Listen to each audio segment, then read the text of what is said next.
Hi മക്കളെ, welcome back to Xylem learning. വണക്കം വണക്കം വണക്കം മക്കളെ. എന്നെ അറിയാത്തവരുണ്ടെങ്കിൽ എൻ്റെ പേര് അമീൻ എന്നാണ്. ഞാൻ ഇവിടുത്തെ സോഷ്യൽ ഫാക്കൽറ്റി ആണ്.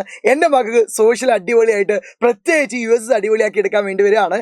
മക്കൾ ഒരു കാര്യം പറയുകയാണ്, നിങ്ങളെ US എക്സാം ഈ പ്രാവശ്യം കുറച്ച് ടഫായിരിക്കും. പക്ഷേ ഒരു രീതിയിൽ പഠിച്ചാൽ എൻ്റെ മക്കൾക്ക് നല്ല രീതിയിൽ മാർക്ക് വാങ്ങാൻ പറ്റും. ഏതാണ് ആ രീതി എന്നല്ലേ മക്കൾ കൃത്യമായിട്ട് ഞാൻ പറഞ്ഞുതരാം. മക്കളെ നന്നായിട്ട് ശ്രദ്ധിച്ചിരിക്കുക, അടിപൊളിയായിട്ടിരിക്കുക. ഈ ക്ലാസ് കാണുന്ന മക്കളാണെങ്കിൽ ഒരു നോട്ട് പെന്ന് വേഗം എടുത്തിരിക്കണം. കാരണം കുറച്ച് പോയിന്റ്സുകളും കുറച്ച് കാര്യങ്ങളും ഞാൻ പറഞ്ഞുതരും. പക്ക ഒരു ചാപ്റ്റർ എങ്ങനെ ഷോർട്ടാക്കി പഠിക്കാം, അതിൽ ഏറ്റവും ഇമ്പോർട്ടൻ്റ് ആയ കാര്യങ്ങൾ എങ്ങനെ നേടാം എന്നുള്ളതും ഞാൻ പറഞ്ഞുതരാൻ വേണ്ടി പോവാണ്. സോ നമുക്ക് അടിപൊളിയാക്കാം. നിങ്ങൾ US വിദ്യാർത്ഥികളാണെങ്കിൽ നിങ്ങൾ ഒരു കാര്യം ശ്രദ്ധിക്കുക, നിങ്ങൾക്ക് ഫ്രീ ആയിട്ട് നമ്മളൊരു ബാച്ച് തുടങ്ങിയിട്ടുണ്ട്. ധ്രുവ ബാച്ച് എന്നാണ്. മക്കള് ₹1 പോലെ തന്നെ മക്കൾ കൊടുക്കേണ്ട ഏറ്റവും അടിപൊളിയായിട്ട് ഏറ്റവും സെറ്റപ്പായിട്ട് ക്ലാസ് തരുന്ന ബാച്ചാണ് നമ്മൾ ധ്രുവ ബാച്ച് എന്ന് പറഞ്ഞെങ്കിൽ. ഇപ്പോൾ ക്ലാസ്സുകൾ തുടങ്ങിയിട്ടുണ്ട്. സോ എൻ്റെ മക്കൾ പറ്റുന്ന മക്കളെല്ലാവരും ആ ബാച്ചിലേക്ക് ജോയിൻ ചെയ്യുക. സിമ്പിളാണ്. നിങ്ങൾ ആപ്പ് ഡൗൺലോഡ് ചെയ്താൽ മതി. സൈലം എന്ന് പറഞ്ഞ ആപ്പ് ഡൗൺലോഡ് ചെയ്താൽ മതി. അതിൽ നിങ്ങൾ നമ്പർ കൊടുത്തു കഴിഞ്ഞാൽ നിങ്ങൾക്ക് അവിടെ സെർച്ച് ബട്ടണിൽ പോയിട്ടുണ്ടെങ്കിൽ കാണാം. ഇവിടെ സെർച്ച് ബട്ടണിൽ പോയിട്ടുണ്ടെങ്കിൽ നിങ്ങൾക്ക് എന്ത് ചെയ്യാം, USS plus 7th plus USS കാണാൻ പറ്റും. അതിൽ പോയാൽ നിങ്ങൾ ഫ്രീ കണ്ടല്ലോ, ₹0 കൊടുത്ത് എൻറോൾ ചെയ്യാൻ പറ്റും. 200+ അവേഴ്സ് നിങ്ങൾ ക്ലാസ്സുകൾ കിട്ടും. ഇതിൽ നിങ്ങൾ കൃത്യമായിട്ട് മാത്സ്, ബേസിക് സയൻസ്, ഇംഗ്ലീഷ്, അതേപോലെ സോഷ്യൽ സയൻസ്, മലയാളം എന്നിവ എല്ലാം നിങ്ങൾക്ക് എന്തുണ്ട് വരുന്നുണ്ട്. സോ എൻ്റെ മക്കൾ പറ്റുന്നവരെല്ലാവരും എന്ത് ചെയ്യുക, അതിൽ ജോയിൻ ചെയ്യുക. നിങ്ങൾ മനസ്സിലാക്കിയാൽ മതി, ഇന്ന് ഞാൻ എടുക്കാൻ പോകുന്ന ടോപ്പിക്കിൽ പലതും അവിടെ കഴിഞ്ഞിട്ടുണ്ട്. സോ എൻ്റെ മക്കളെല്ലാവരും ഞാൻ എന്ത് ചെയ്യാണ്, സ്വാഗതം ചെയ്യാണ്. സോ ആദ്യമായിട്ടാണ് ഈ വീഡിയോ കാണുന്ന മക്കൾ മാക്സിമം ആൾക്കാർക്ക് ഷെയർ ചെയ്ത് കൊടുക്കുക. ഇഷ്ടപ്പെട്ട എൻ്റെ മക്കളൊന്ന് ലൈക്ക് അടിക്കും ചെയ്യാം. സോ നമ്മൾ സോഷ്യൽ സയൻസ് ആണ് പഠിക്കാൻ വേണ്ടി പോകുന്നത്.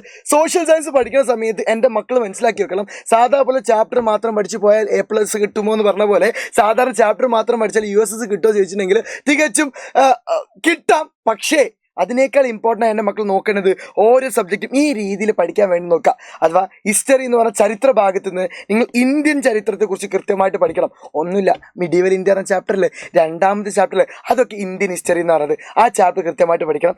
കേരള ഹിസ്റ്ററി കുറച്ച് കാര്യങ്ങളും പഠിക്കണം. കേരളത്തിൽ നടന്ന കുറച്ച് കാര്യങ്ങളുണ്ട്, ആ ഹിസ്റ്ററി പഠിക്കണം. പൊളിറ്റിക്കൽ സയൻസ്, അതായത് രാഷ്ട്രതന്ത്രശാസ്ത്രം എന്ന് പറയും. ഇപ്പോൾ നോക്കുകയാണെങ്കിൽ നമ്മുടെ ബുക്കിൽ 4ാമത്തെ ചാപ്റ്റർ, അതേപോലെ തന്നെ 5ാമത്തെ ചാപ്റ്റർ കൂട്ടേണ്ട നമുക്ക് പവർ ടു ദ പീപ്പിൾ എന്ന ചാപ്റ്റർ, 8ാമത്തെ ചാപ്റ്റർ ഒക്കെ എന്ത് ചെയ്യാം, അതിൽ കൂട്ടാൻ പറ്റും. ആ ചാപ്റ്റർ ഒക്കെ കൃത്യമായിട്ട് നോക്കണം. ഇതൊന്നും നല്ല രീതിയിൽ ക്വസ്റ്റ്യൻസ് വരും. ജിയോഗ്രഫിയിൽ എർത്തിന്റെ ഭാഗമുണ്ട്, എർത്ത് കൃത്യമായിട്ട് നമുക്ക് ഫ്ലവർ എർത്ത് എന്ന് പറഞ്ഞ ഭാഗമുണ്ട്, അത് കൃത്യമായിട്ട് പഠിക്കണം. മാപ്പുകൾ, എക്കണോമിക്സ്, ഈ രീതിയിൽ എൻ്റെ മക്കൾ നോക്കിയിട്ടുണ്ടെങ്കിൽ നിങ്ങൾക്കൊരു ഐഡിയ കിട്ടും. ഏറ്റവും കൂടുതൽ മാർക്ക് പോകുന്ന സബ്ജക്റ്റുകൾ ഏതായാലും മക്കളെ ഈ മാത്സും അതേപോലെ സോഷ്യലാണ്. അതുകൊണ്ട് നല്ല രീതിയിൽ ഇങ്ങോട്ട് ശ്രദ്ധിച്ചിരിക്കുക. ഞാൻ ഇതിൽ ഏറ്റവും ഇമ്പോർട്ടൻ്റ് ആയ കാര്യങ്ങളൊക്കെ എൻ്റെ മക്കൾക്ക് ചർച്ച ചെയ്തു തരാം. നോക്കിയാലോ, നമുക്ക് കുറച്ച് ക്വസ്റ്റ്യൻസും അതെങ്ങനെയൊക്കെ ഷോർട്ടാക്കി പഠിക്കാമെന്നും അതിന് കുറച്ച് ട്രിക്കുകളാണ് ഞാൻ പറഞ്ഞുതരാൻ വേണ്ടി പോകുന്നത്. ആദ്യം ഞാനൊരു ചോദ്യം കാണിച്ചു തരാൻ പോകുന്നത് മധ്യകാല ഇന്ത്യ എന്നാണ്. ആദ്യം ഒരു ചാപ്റ്റർ മൊത്തം എടുത്ത് തീർക്കാം. എൻ്റെ മക്കൾ റെഡി ആണല്ലോ? സോ നോക്കിയാൽ മധ്യകാല ഇന്ത്യയിൽ നിന്ന് കുറച്ച് ചോദ്യങ്ങൾ ചോദിക്കാൻ വേണ്ടി പോകാം. ഞാൻ ഒന്നാമത് ചോദിക്കാൻ പോകുന്ന ചോദ്യം ഞാൻ ഇവിടെ കൊടുത്തിട്ടുണ്ട്. എൻ്റെ മക്കൾ ഒരു പേപ്പർ എടുക്കുക, വെറുതെ നിങ്ങൾ നോക്കുക, നിങ്ങൾക്ക് എത്ര മാർക്ക് കിട്ടുന്നുണ്ട്, എത്ര മാർക്ക് കിട്ടുന്നില്ല ഒക്കെ നോക്കാം നമുക്ക്. യെസ്, ഒരു ക്വിസ് കോമ്പറ്റീഷൻ പോലെ നടത്താം നമുക്ക്. നിങ്ങൾ പേപ്പർ എടുത്തല്ലോ, നിങ്ങൾ ചോദ്യം വായിച്ചു നോക്കാം. ഇന്ത്യയിൽ മുഗൾ ഭരണം സ്ഥാപിച്ചത് ആരാണ്? Who establish Mughal rule in India? നമ്മൾ ഈ ചാപ്റ്ററിൽ പഠിക്കുന്നത് 2 എംപയേഴ്സിനെ കുറിച്ചാണ്. ഒന്ന് മുഗൾ ഭരണത്തെക്കുറിച്ച് പഠിക്കുന്നുണ്ട്, വിജയനഗര എംപയറിനെ കുറിച്ചുണ്ട്. ഇത് രണ്ടും എങ്ങനെയാണ് വരുന്നതിൻ്റെ കഥകളൊക്കെ ധ്രുവ ബാച്ചിൽ പറഞ്ഞിട്ടുണ്ട് കേട്ടോ. യെസ്, നിങ്ങൾ ആൻസർ എഴുതിയെന്ന് തോന്നുന്നു. നമുക്ക് നോക്കാം നിങ്ങൾ പറഞ്ഞത് ശരിയാണോ നോക്കട്ടെ. മുഗൾ ഭരണം സ്ഥാപിച്ചത് എന്നാണ് ചോദിച്ചത്. നമ്മൾ അക്ബറിലേക്ക് പോയിട്ടുണ്ടെങ്കിൽ ആൻസർ തെറ്റാണെന്ന് മനസ്സിലാക്കി വെക്കുക. അതേപോലെ ഷാജഹാനിലേക്ക് പോയാൽ തെറ്റാണ്. ആൻസർ ഏത് തന്നെയാണ്? Option C, it's a right answer. Babur എന്നാണ് ശരിയെന്ന് എന്ത് ചെയ്യുക, എൻ്റെ മക്കൾ മനസ്സിലാക്കിയേക്കുക. ശരിയാക്കിയവരുണ്ടെങ്കിൽ ജസ്റ്റ് ഒരു ഗ്രീൻ ഹാർട്ട് നിങ്ങൾ ആ കമൻറ്റ് ബോക്സിൽ ഒന്ന് ഇടും. ആരൊക്കെ ആദ്യത്തെ ശരിയാക്കി നോക്കേണ്ടതാണ് എല്ലാവരും നമ്മൾ കമൻറ്റ് ബോക്സിൽ ഗ്രീൻ ഹാർട്ട് ഇടാം, പച്ചക്കല്ലിൽ വിടുക. റെഡി ആണല്ലോ? അപ്പോൾ എൻ്റെ മക്കൾ ആദ്യം പഠിച്ചേക്കുന്നത് ഈ രാജാക്കന്മാർ വന്ന ഓർഡർ പഠിക്കണം. ആദ്യം 1526 ബാബർ വരുന്നത്. ബാബർ മാത്രമല്ല വന്നത്, എല്ലാവരും വന്നിട്ടുണ്ട്. അവരുടെ ഓർഡർ പഠിക്കാനുള്ള ഷോർട്ടാണ് ബാജ് സാബ് എന്ന് പറയും. എന്ത് മക്കളെ? ബാജ് സാബർ. അപ്പോൾ ഈ ബി ആരേക്കും മക്കൾ നിങ്ങൾ പറഞ്ഞു തരാൻ ഞങ്ങൾക്കൊക്കെ പറ്റും. ബാബർ. അടുത്തത് ആരാണ്? ഈ H ആരാണ്? ഹുമയൂൺ ആണെന്ന് മനസ്സിലാക്കിയേക്കുക. ഹുമയൂൺ ആണ് മനസ്സിലാക്കിയേക്കുക. ഇതാരേക്കും? അക്ബറാണ്. ഇതാരാണ്? ജഹാംഗീർ ആണ്. ഇതാരാ ചോദിച്ചാൽ എൻ്റെ മക്കൾ പറഞ്ഞത് യെസ് ആരേക്കും? ഷാജഹാനാണ്. ഷാജഹാൻ്റെ പ്രത്യേകത നിങ്ങൾക്ക് അറിയാലോ അല്ലേ? ഷാജഹാൻ്റെ പ്രത്യേകത എൻ്റെ മക്കൾ മനസ്സിലാക്കിയേക്കുക. നമ്മളെ ഏതുണ്ടാക്കിയതാണ്? യെസ്, അത് തന്നെ താജ്മഹൽ ഉണ്ടാക്കിയത് ഷാജഹാന്റെ മകനാണ് പിന്നീട് വന്നത് ഔറംഗസീബ് എന്ന് പറയും. ഔറംഗസീബ് എന്ന് പറയും കേട്ടോ, ഔറംഗസീബ് എന്ന് പറയും. ഔറംഗസീബ് ഉണ്ടാക്കിയ ഒരു മിനി താജ്മഹൽ ഉണ്ട്, പാവങ്ങളുടെ താജ്മഹൽ. അറിയോ? ആർക്കെങ്കിലും അറിയാമെങ്കിൽ അതും കമന്റ് ബോക്സിൽ അറിയാം. ബീബി ക മക്ബറ എന്ന് പറയും. ലാസ്റ്റ് 9 ആളാണ് ആര്? നമ്മുടെ ബഹദൂർ ഷാ രണ്ടാമൻ. മനസ്സിലാക്കി കേട്ടോ. ബഹദൂർ ഷാ രണ്ടാമൻ എന്തേന്നറിയോ? അത് വലിയ കോമഡിയാണ്. ബഹദൂർ ഷാ രണ്ടാമന് അയാളെ പിടിച്ചാക്കിയതൊക്കെയാണെന്ന് മനസ്സിലാക്കി വെക്കാം. അപ്പൊ ഇതാണ് ഓർഡർ. അപ്പൊ ആദ്യം വന്നത് മുതൽ ഇങ്ങോട്ടുള്ള ഓർഡർ എന്താണ് മക്കളെ? ബാജി സാബ് എന്ന് പഠിക്കാം. ഇനി മറക്കോ? ഇനിയിപ്പോ ചോദ്യം മാറി. ഇവിടെ ഇന്ത്യയിൽ മുഗൾ ഭരണം സ്ഥാപിച്ചായിരിക്കും. മുഗൾ ഭരണത്തിൽ 4ാമത്തെ ആരാണ് ചോദിച്ചില്ലെങ്കിൽ, ആരാണ് സ്ഥാപിച്ചു ചോദിച്ചാൽ നമുക്ക് കിട്ടും 1, 2, 3, 4 ആരാണ്? ജഹാംഗീർ. അതിന്റെ ഷോർട്ടാണ് എന്ത്? ബാജി സാബ്. അങ്ങനെ ഞാൻ നെക്സ്റ്റ് ക്വസ്റ്റ്യനിലേക്ക് പോവാണ്. എന്റെ മക്കൾ കിട്ടുമോ നോക്കാൻ വേണ്ടി പോവാണ്. അതാണ് ഈ ചോദ്യം. അതിന് മുന്നേ കണ്ടല്ലോ ആ ഷോർട്ടുകളും ആ ഡേറ്റുകളും പഠിച്ചു വെക്കുക. മുഗൾ ഭരണത്തിലെ കാലഘട്ടം കണ്ടല്ലോ. ബാബറാണ് ആദ്യത്തെ ആള്, അവസാനത്തിലാണ് ബഹദൂർ ഷാ രണ്ടാമനാണ്. മനസ്സിലാക്കി വെക്കുക. അങ്ങനെയാണെങ്കിൽ രണ്ടാമത്തെ ചോദ്യം എന്റെ മക്കൾ കിട്ടുമോ നോക്കി. ഏത് വർഷത്തിലാണ് ബാബർ ഇന്ത്യയിൽ മുഗൾ ഭരണം സ്ഥാപിച്ചത്?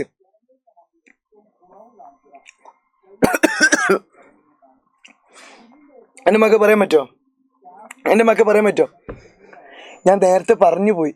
ബാബറാണ് ചോദിച്ചത്. ബാബർ എന്ന് തുടങ്ങിയത് വെച്ചാൽ ഇവിടെ നോക്കിയാൽ മതി. 1500 രൂപയാണുള്ള ബാബർ ഫസ്റ്റ് സ്റ്റാർട്ട് ചെയ്യുന്നത് 1526 ഇതിൽ ഒരു ഡേറ്റ് നന്നായിട്ട് പഠിച്ചു വെക്കണം.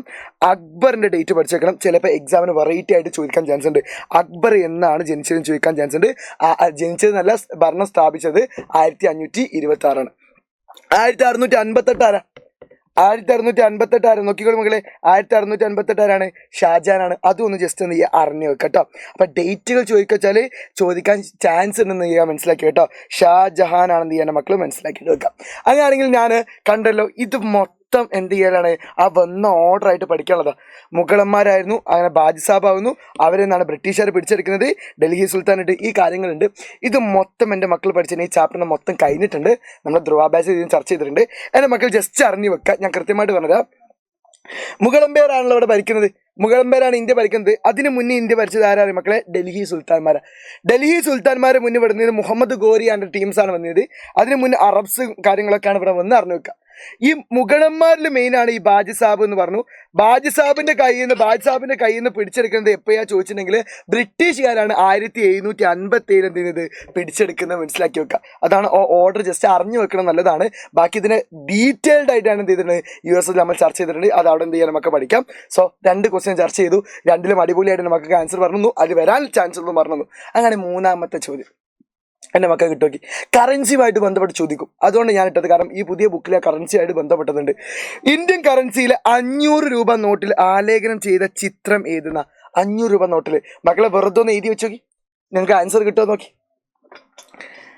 500 രൂപ നോട്ട് ചിലപ്പോൾ വേഗത്തിൽ നമുക്ക് ആൻസർ കിട്ടും. പക്ഷെ ഏത് നോട്ടിൽ നമ്മൾ പഠിച്ചു വെക്കണം. ഏതാ മക്കളെ 500 നോട്ട് വെച്ചാൽ നമുക്ക് എല്ലാവർക്കും അറിയാം റെഡ് ഫോർട്ടാണ് അല്ലെങ്കിൽ ചെങ്കോട്ടയാണെന്ന് മനസ്സിലാക്കിയേക്കാം. അത് മൊത്തമായിട്ട് ഷോർട്ടാക്കി ഞാൻ ഒരു കഥ പറഞ്ഞിട്ടെ. എൻ്റെ നാട്ടിൽ ഒരു ചേച്ചിയുണ്ട്. ആ ചേച്ചിനെ വിളിക്കല് റാണി എന്നാണ് വിളിക്കുക. ഈ റാണി എപ്പോഴും പോണ കയ്യിൽ എന്ത് ചെയ്യും? സഞ്ചി കൊണ്ടുപോകും. റാണി എപ്പോഴും കൊണ്ടുപോകുമ്പോൾ എന്തുകൊണ്ടുപോകും? സഞ്ചി കൊണ്ടുപോകും. അങ്ങനെ ഒരു സമയത്ത് ഞങ്ങൾക്ക് തോന്നി ഈ സഞ്ചി ഒന്ന് തുറന്നു നോക്കണം. എന്താണ് റാണി ചേച്ചി ഇങ്ങനെ കൊണ്ടുപോകണം നോക്കാമല്ലോ. ആ റാണി ചേച്ചിൻ്റെ സഞ്ചി ഞങ്ങൾ ഒരു ദിവസം എന്ത് ചെയ്ത് കട്ട് കൊണ്ടുവന്ന്. ആ കട്ട് കൊണ്ടുവന്ന് ആദ്യം നമ്മളെ കൂട്ടത്തിലെടുത്താനാ. അവൻ കൊണ്ടുവന്നപ്പോൾ ഒന്ന് നെട്ടി. അല്ല എല്ലാവരോടും പറഞ്ഞു, എടാ റാണിയുടെ സഞ്ചിയില് എന്ത് കാണുന്നുണ്ട്? Red mango. ഇതെന്താ അറിയോ മക്കളെ? ഈ ഷോർട്ട് എന്താ അറിയോ? റാണിയുടെ സഞ്ചിയിൽ റെഡ് മാംഗോ എന്നുള്ള ഷോർട്ട് എന്താ അറിയോ? റാണി എന്ന് പറഞ്ഞാൽ എന്താണ്? റാണി കെ വേവ് 100 രൂപേൻ്റെ ബാക്കിൽ കാണുന്നതാണ്. സഞ്ചി എന്ന് പറഞ്ഞാൽ സാഞ്ചി സ്തൂപം 200 രൂപേൻ്റെ ബാക്കിൽ കാണുന്നതാണ്. റെഡ് എന്ന് പറഞ്ഞാൽ 500 രൂപേൻ്റെ ബാക്കിൽ കാണുന്നതാണ്. മംഗൾയാൻ മാംഗോ റെഡ് ഫോർട്ടാണ് 500. മംഗൾയാൻ ഇപ്പം ഇല്ല, 2000 നോട്ടിൻ്റെ ബാക്കിൽ കാണുന്നതാണ്. കണ്ടല്ലോ. അപ്പൊ റാണി കി വാവ് എത്രയാണ്? 100 മനസ്സിലാക്കി വെക്കുക. സാഞ്ചി സ്തൂപ എത്രയാണ്? 200 മനസ്സിലാക്കി വെക്കുക. റെഡ് ഫോർട്ട് 500 രൂപയാണ് മനസ്സിലാക്കി വെക്കുക. മംഗളയാൻ ഇപ്പം ഇല്ല, അതെന്ത് ചെയ്യുക നിങ്ങൾ മനസ്സിലാക്കി 2000 ആണെന്ന് മനസ്സിലാക്കി വെക്കുക. അതാണ് എന്ത് ഒഴിവാക്കിയെന്ന്. 10ഉം 20ഉം 50 ഉണ്ടല്ലോ, അതും കൂടി ഒന്ന് പഠിച്ചേക്കുക. 10ന്റെ ബാക്കിൽ കാണുന്നതാണ് കൊണാർക്ക് സൂര്യക്ഷേത്രം. 20ന്റെ ബാക്കിൽ കാണുന്നതാണ് എല്ലോറ ഗുഹകൾ. 50 രൂപേൻ്റെ ബാക്കിൽ കാണുന്നതാണ് ഹംപി എന്ന് എന്ത് ചെയ്യുക എൻ്റെ മക്കൾ മനസ്സിലാക്കി വെക്കുക. അതാണ് ഈ ഷോർട്ട് കേട്ടോ. ഷോർട്ടിലേക്ക് എൻ്റെ മക്കൾ എന്ത് ചെയ്യുക മാറ്റി വെക്കുക. അങ്ങനെ 4ാമത്തെ ചോദ്യം എൻ്റെ മക്കളെ ഒന്ന് സ്റ്റോപ്പ് ആക്കിയിട്ട് വേഗം നിങ്ങൾ ആൻസർ ചെയ്തേക്ക്. ആരുടെ ഭരണകാലത്താണ് അമരനായക സമ്പ്രദായം വന്നത്? അക്ബറാണോ, കൃഷ്ണദേവരായരാണോ, ബാബറാണോ, ഔറംഗസീബാണോ? അപ്പോൾ ഇതിൽ കേൾക്കാത്ത പേരുണ്ടാവും ദേവരായർ. എൻ്റെ മക്കൾ മനസ്സിലാക്കി വെച്ചോളി. നമ്മൾ ഇതിൽ മുഗൾ ഭരണം മാത്രമല്ല പഠിക്കാനുള്ളത്, നമുക്ക് അതിൻ്റെ കൂടെ തന്നെ എന്ത് പഠിക്കാണ്ട്, വിജയനഗര അമ്പരം പഠിക്കാണ്ട്. അപ്പം അമരനായക സമ്പ്രദായം ആയിരുന്നാ? Yes, option B it's a right answer ആണ്. മനസ്സിലാക്കിയേക്കുക. മുഗളന്മാരെ മറ്റൊരു പേരാണ് വിളിക്കാറുണ്ടായത്. മുഗളന്മാരെ വിളിക്കാറുണ്ടായിരുന്ന മറ്റൊരു പേരാണ്. അവരെ വിളിക്കാറുണ്ടായിരുന്ന പേര് നോക്കിക്കോട്ടോ. ഇവർ അമരനായകാണ് വിളിക്കണമെങ്കിൽ, അമരനായകാണ് എവിടെ വിളിക്കുന്നത്, വിജയനഗറിൽ വിളിക്കണമെങ്കിൽ നമ്മളന്ന് വിളിച്ചിരുന്നത് എന്തിന്, മൻസബ്ദാരി എന്നതിന് വിളിച്ചിരുന്നത്. അത് ചാർജുള്ള ചുമതലക്കാരെന്ത് അമരനായകെന്നും മൻസബ്ദാറെന്നും എന്ത് ചെയ്യാറുണ്ടായിരുന്നു, വിളിക്കാറുണ്ടായിരുന്നു. എന്ത് ചെയ്യുക, എൻ്റെ മക്കൾ ഒന്ന് മനസ്സിലാക്കിയിട്ട് എന്ത് ചെയ്യുക, വെക്കുക. അത് എൻ്റെ മക്കൾ അറിഞ്ഞു വെക്കണം. അപ്പോൾ ആ ഷോട്ട് ഞാൻ അവിടെ ആക്കി വെച്ചിട്ടുണ്ടോ. അങ്ങനെയാണെങ്കിൽ അടുത്തൊരു ചോദ്യം, കഴിഞ്ഞ വർഷത്തെ എക്സാമിന് ഈ ചാപ്റ്ററുമായിട്ട് ബന്ധപ്പെട്ട ചോദ്യമാണ്. നാണയങ്ങളെ കുറിച്ചുള്ള പഠനം ഏത് പേരിൽ അറിയപ്പെടുന്നു? ആർക്കെങ്കിലും ഇത് ചെയ്യാൻ പറ്റുമോ? ഒന്ന് നിങ്ങൾ ആരൊക്കെ ശരിയാക്കി നോക്കട്ടെ. ഇത് ശരിയാക്കിയവർ റെഡ് ഹാർട്ട് കമൻറ്റ് ബോക്സിലിടണേ. ഇപ്പോൾ എല്ലാവരും എപ്പിഗ്രഫിയിലേക്ക് പോയിട്ടുണ്ടാവും. ഇതെന്താണ്, ഞാൻ ക്വസ്റ്റ്യൻ പേപ്പർ കഴിഞ്ഞ വർഷത്തെ കിട്ടിക്കൊണ്ടിട്ടതാണ് മക്കളെ. ആൻസർ എന്താ പറയുക മക്കളെ? ആൻസർ എന്ന് ചോദിച്ചോളി, ന്യൂമിസ്മാറ്റിക്സ് ആണെന്ത് ആൻസർ. എത്ര ആൾക്കാർ ശരിയാക്കിയവർ റെഡ് ഹാർട്ട് കമൻറ്റ് ബോക്സിലിടോ, റെഡ് ഹാർട്ട് കമൻറ്റ് ബോക്സിലിടോ. ഇത് എൻ്റെ മക്കൾ പഠിച്ചു വെക്കണം, അത് എൻ്റെ മക്കൾ മറക്കണ്ട. ഞാൻ പറയട്ടെ, ഈ ചാപ്റ്റർ ടോട്ടലി മൊത്തമായിട്ട് പഠിക്കാൻ എൻ്റെ മക്കൾക്കുള്ള ഷോർട്ട് ഇതാ ഞാൻ ഇവിടെ തന്നിരിക്കുന്നു. ഇതാണ് ഇതിൽ ഏറ്റവും ടോപ്പ്. ഭരണം, സൈനിക സമ്പ്രദായം, ഭാഷ, വാസ്തുവിദ്യ, തലസ്ഥാന സഞ്ചാരികൾ, ജലസേചന മാർഗം. മുഗളന്മാരത് വേറെ, വിജയസാഗർ എംപയർ വേറെ. കൃത്യമായിട്ട് പഠിച്ചു കഴിഞ്ഞാൽ എന്ത് ചെയ്യും, എൻ്റെ മക്കൾ കിട്ടും. സെറ്റാണല്ലോ. ഇത് നന്നായിട്ട് പഠിച്ചു പോവാം മക്കളെ. ഇത് എഴുതി വെക്കുക. ഞാൻ പഠിപ്പിച്ചെന്നതിൽ ഷോർട്ടാക്കി എഴുതി വെക്കണം പറഞ്ഞ ഒരു സാധനം ഇതാണ്. എഴുതി വെച്ചോ പഠിച്ചു വെക്കാം. അപ്പം നോക്കിക്കോളി, ഇതിൽ ഞാൻ കുറച്ച് സാധനങ്ങൾ തന്നിട്ടുണ്ട്. ഒന്ന് ആദ്യം എന്ത് ചെയ്യുക, ഇത് എഴുതി വെക്കുക, ഈ പാർട്ട് എഴുതി വെക്കുക.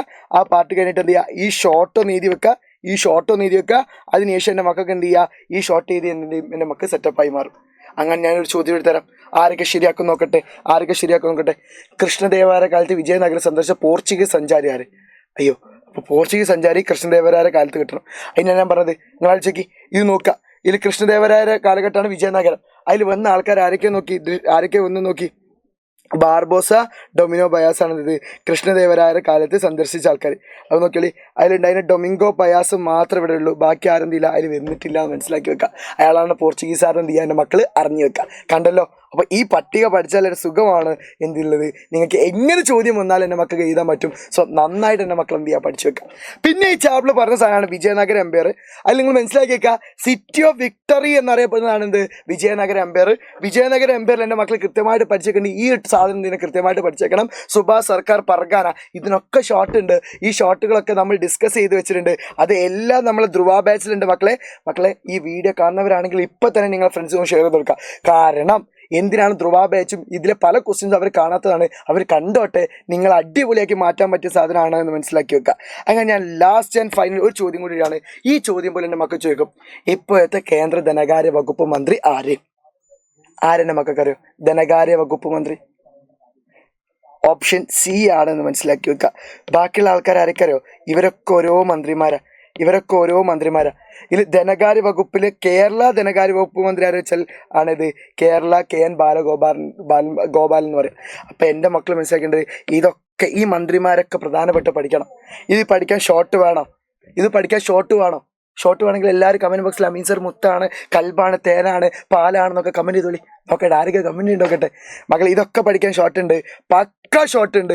ഒരു ഷോർട്ടിൽ നിങ്ങൾ എന്ത് ചെയ്യാം, വേണ്ടപ്പെട്ടത് ഇതിൽ ഞാൻ പറയും എല്ലാവരും പഠിക്കണം. ഒരു 5 ആളെ പഠിച്ചാൽ മതി. എല്ലാം കൂടി പഠിച്ചാൽ കണ്ട നമുക്ക് ഈ ദിവസം ചോദിക്കാനും നമ്മളായിട്ട് ബന്ധപ്പെട്ട മന്ത്രിമാർ ചോദിക്കുള്ളൂ. അത് ഞാൻ കൃത്യമായിട്ട് ഷോർട്ടാക്കി പഠിപ്പിച്ചു തരാം എൻ്റെ മക്കൾക്ക്. സോ അതിനാണ് എൻ്റെ മക്കൾ പറയുന്നത്, മാക്സിമം ആൾക്കാർ നമ്മൾ ധ്രുവ ബാച്ചിലേക്ക് വരിക. ഫ്രീ ആണ്, കംപ്ലീറ്റ്ലി ഫ്രീ ആണ്. ജസ്റ്റ് എങ്ങനെ ജോയിൻ ചെയ്യുന്ന വീഡിയോ പോലും ഈ ചാനലുണ്ട്. എൻ്റെ മക്കൾ നോക്കുക. വീഡിയോ ഇഷ്ടപ്പെട്ട എൻ്റെ മക്കൾ ഒന്ന് ലൈക്ക് അടിച്ച് ഇതേപോലത്തെ ക്ലാസ്സുകൾ വേണമെങ്കിൽ എൻ്റെ മക്കൾ കമൻറ്റ് ചെയ്യുക. ക്ലാസ് ഇഷ്ടപ്പെട്ടാൽ എങ്ങനെ ഉണ്ടായിരുന്ന ക്ലാസ് കമൻറ്റ് ചെയ്യുക. ഇങ്ങനെ ഓരോ ചാപ്റ്ററിലും പ്രധാനപ്പെട്ട ക്വസ്റ്റ്യൻസും അതിന് ഷോർട്ട് നോട്ട് ഞാൻ എന്ത് ചെയ്യാം നിങ്ങൾക്ക് നൽകാം. എത്രത്തോളം ലൈക്കുകളും എത്രത്തോളം കമൻറ്റുകളിലും നോക്കട്ടെ. സോ നമുക്ക് അടിപൊളിയായിട്ട് ഇതേപോലെ തന്നെ എന്ത് ചെയ്യാം, ഇനിയും പഠിക്കാം. സോ മറക്കണ്ട, എല്ലാ മക്കളും എന്ത് ചെയ്യുക, ധ്രുവ ബാച്ചിലേക്ക് വരിക. Welcome to Dhruva family. ഞങ്ങൾ എല്ലാവരും നിങ്ങളെ കാത്തിരിക്കാണ്. നമുക്ക് അടിപൊളിയാക്കി സെറ്റാക്കി പഠിക്കാം. So bye. കാണാൻ എൻ്റെ മക്കളെ ലൈക്ക് അടിക്കാൻ മറക്കണ്ട. ബാക്കിയുള്ള എല്ലാ ഫ്രണ്ട്സും ഷെയർ ചെയ്ത് കൊടുത്തോട്ടോ. ബൈ.